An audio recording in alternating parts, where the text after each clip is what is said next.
끝으로 국무회의 참석자들에게 국무회의는 국정을 논하는 자리이기에 비공개 회의 내용을 개인 정치에 왜곡해 활용해서는 안 된다고 강한 어조로 질책했습니다. 질문 있으실까요? 마지막에 하신 말씀은 사실상 이진숙 방통위원장에 대한 어떤 경고라고 해석해도 될까요? 마지막으로 말씀드린 국무회의 참석자들에 대한 대통령의 말씀은 강유정 대변인입니다. 이재명 대통령 주재로 오늘 오전 다시 읽겠습니다. 강유정 대변인입니다. 이재명 대통령 주재로 오늘 오전 제30회 국무회의가 열렸습니다. 이 대통령은 모두 발언에서 여야가 민생 공약 협의체를 구성하게 됐다며 여야가 서로 서 있는 지점은 달라도 국민들의 더 나은 삶을 향해 가는 동반자라고 강조했습니다. 이어 민생에 도움이 되게 지혜를 모아주길 요청드린다면서 정부도 힘을 모으겠다 전했습니다.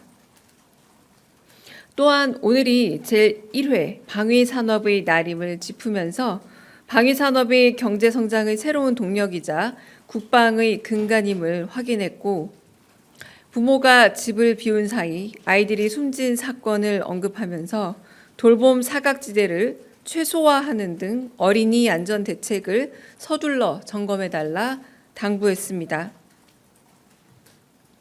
오늘 국무회의에서는 대통령 명안 7건, 일반 안건 2건 등이 심의 의결되었습니다. 주요 내용은 브리핑 이후 배포될 보도자료를 참고해 주시고 비공개 회의에서 나온 주요 발언 전해드리겠습니다. 오늘 국무회의에서는 조달청 부처 보고가 진행됐습니다.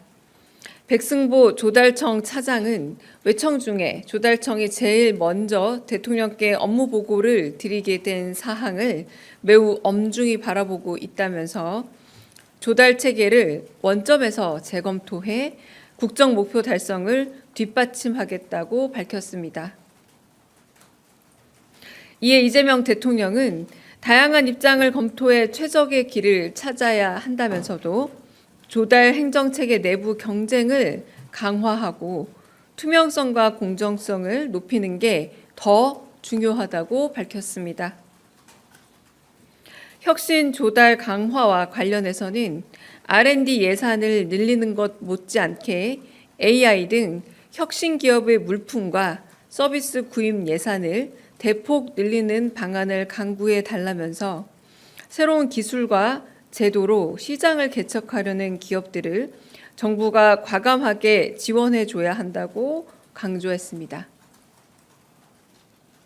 또한 공무원들이 새로운 시도를 할 때 감사나 수사에 대한 부담이 있을 수 있다면서 사후적 관점에서 이를 판단하려 들면 아무 일도 할 수 없다면서 과감하게 일할 수 있는 풍토를 만드는 게 중요하다 덧붙였습니다.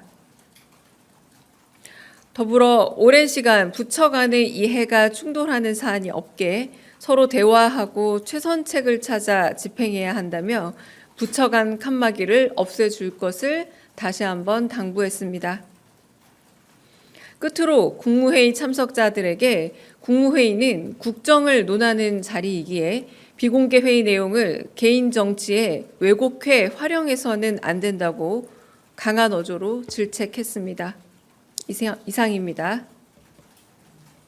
질문 있으실까요? 네.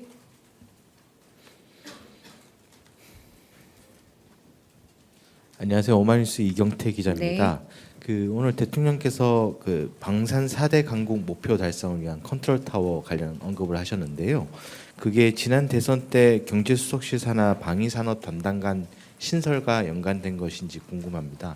그리고 마지막에 하신 말씀은 사실상 이진숙 방통위원장에 대한 어떤 경고라고 해석해도 될까요? 그리고 방송 3법 관련한 언급도 있으셨는지 궁금합니다. 방위산업 담당관 혹은 방위산업 TF 관련해서는 지금 정확하게 나와 있거나 구체적으로 밝혀진 바는 없기 때문에 아직 말씀드릴 사항은 아닙니다. 마지막으로 말씀드린 국무회의 참석자들에 대한 대통령의 말씀은 더블 커트로 말할 수 있는 부분이 지시가 아니라 의견을 묻는 거였다라는 말씀이었고요. 그리고 한편으로 이 말 그대로 개인 정치에 왜곡해서 활용해서는 안 된다라는 말도 직접 말씀하셨습니다. 네. 다른 질문 있으실까요? 네. 네, 조선비즈 이슬익입니다. 대통령께서 지난번 국무회의 때 각 부처에 그 중대재해 산재 예방 대책과 사후 책임을 확실히 묻는 대책을 부처별로 취합해서 보고하라고 지시하셨었는데요. 어떤 내용이 오늘 보고됐는지, 또 대통령께서는 뭐라고 말씀하신 바가 있는지 궁금합니다. 네, 오늘 조달청 외에 다른 소방청을 비롯해서 외청에 보고가 있었습니다만 저희 회의 시간 1시간 반 이상 걸렸는데 거의 조달청 보고가 줄을 이뤄서 그 나머지 산업재해 관련된 이야기라던가 이 부분은 좀 차후 회의로 밀렸다라고 보시면 될 것 같고요. 오늘 말씀드린 것처럼 조달청에 대한 업무 보고와 그리고 조달체계 개선에 대한 안, 이것에 대한 토의가 거의 대부분이었다라고 이해하시면 될 듯합니다. 네, 먼저 네. 네, SBS 비즈 우영준입니다. 혹시 국무회의 때 대통령께서 그 미국 관세 협상 관련해 가지고 관련해서 부처 대응과 같은 언급은 따로 없으셨는지 궁금합니다. 네, 모두 발언에서 말씀하신 내용이 대부분이고요. 아까 정책에서 서면 브리핑 나온 것으로 알고 있습니다. 그래서 그것과 관련해서 네, 저희 입장은 그 서면 브리핑에 거의 담겼다라고 보시면 될 것 같습니다. 네. 예, 매일경제 정송입니다. 그 대통령께서 국무회의 그 업무 보고에서 부처가 아닌 외청까지도 좀 이렇게 보고를 받으시게 된 배경과 그리고 그 중에서도 조달청이 좀 먼저 하시게 된 이유도 설명해 주시면 감사하겠습니다. 그 지난번 국무회의 때 물론 외청 보고가 이제 참석을 하시고 이를테면 의결권은 없어도 발언권은 있는 처들 있지 않습니까? 이제 그렇게 보고가 이루어지고 난 다음에 경기도지사 재임 시절에 이를테면 개별 그 지방자치단체가 구입했을 때 더 경제적으로 구입할 수 있는 조달 항목들이 있더라. 근데 왜 조달청에서 일실 구매하는 부분에 있어서 혹시 좀 더 합리적인 부분은 없는 것인지 한번 보고를 받았으면 싶다라고 말씀을 하셨고 그에 대해서 조달청의 조달 업무 관련된 오늘 전반적인 업무 보고와 함께 그래서 여러 가지 개선안을 가지고 왔지만 대통령께서는 개선안 만큼 한 가지가 만약 바뀌게 되면 다른 부작용이 없는지에 대한 검토도 이루어져야 한다라고 하면서 그런 다양한 제안과 부작용 검토 이런 이야기들이 1시간 넘게 진행됐다고 보시면 될 듯합니다. 네. 네, 채널A 홍지은입니다. 그 대통령실은 그 트럼프 대통령이 한국과 일본을 콕 집어서 먼저 이렇게 관세 소환을 공개한 이유는 뭐라고 보시는지 궁금하고요. 그다음에 일본 같은 경우는 오히려 관세가 1%포인트 정도 더 올랐고 한국은 25% 관세가 유지가 됐는데 이건 좀 어떤 식으로 해석하시는지도 좀 궁금합니다. 네, 제가 알기로는 두 나라뿐만이 아니라 10개 이상 국가에 서한을 보내지 않았습니까? 제가 알기로는 그런 걸로 알고 있고요. 정확한 제가 지금 숫자는 12인지 14인지 좀 헷갈리네요. 네, 그런 걸로 알고 있고 저희는 일단은 8월 1일까지 협상의 기한을 얻었다라는 것에 좀 의미를 두고 있고 이 부분에서 일본이나 지금 말씀하신 것처럼 말레이시아 같은 경우도 1% 관세가 오히려 올랐습니다. 그런 것으로 보자면 조금 아쉬운 부분이 있긴 합니다만 그럼에도 불구하고 새 정부 출범 이후 시간이 굉장히 촉박했던 것에 미루어 관세가 인상이 되는 최악의 상황을 면한 것으로 보고 지금 확보된 그 협상의 시간만큼 지금 위성락 안보실장도 가서 고위급 회담을 이어가고 있고요. 이제 그런 결과로 좀 더 나은 결과를 얻을 수 있기를 지금 바라고 협상에 임하고 있다라고 말씀드리겠습니다. 질문도 있을까요? 네, 질문 없으시면 네.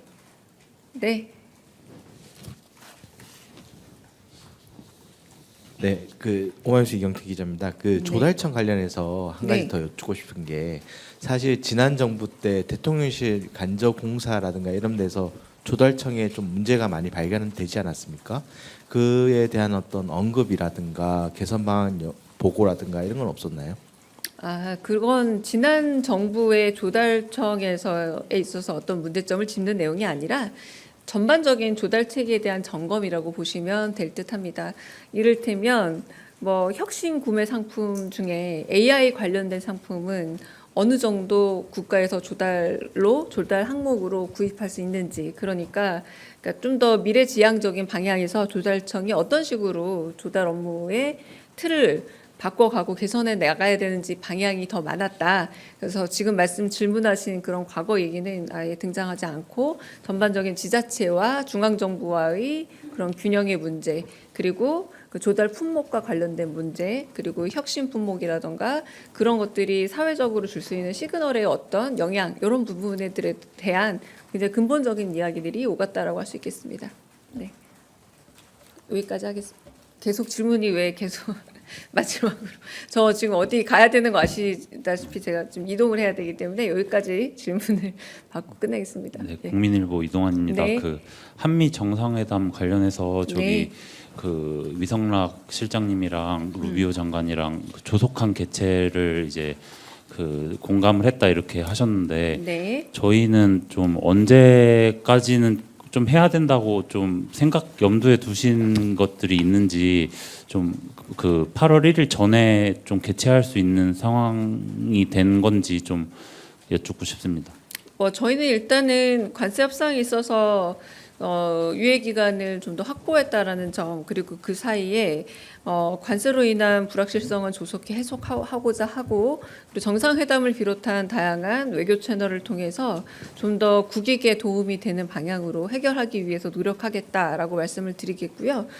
그 과정 속에서 얼마나 시기가 언제쯤 정해지고 방식이 언제일지 이런 부분에 대해서는 조율 중이고 검토 중인 사항으로 아직은 드러낼 수 있는 점은 없다라는 점 양해 부탁드립니다.